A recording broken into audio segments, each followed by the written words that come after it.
Здравей, Сашо, как си? Здрасти, бе. Благодаря ви, легенди, благодаря.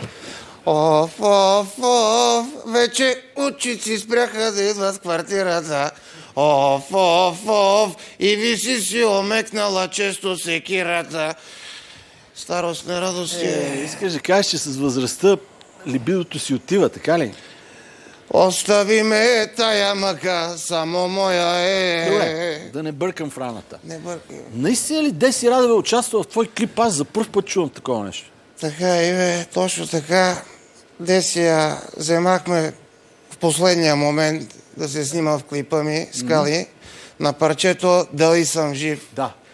Помня, тя дойде на кастинга. Секретарката я пита: "Готова ли сте да влезете при продуцента?" Деси каза: "Некой ден ще влезем дори при президента." Айде бе, виж. И нея за ролята в клипа пробвахме Марта Вачкова. Обаче с нея всички кадри беха брак.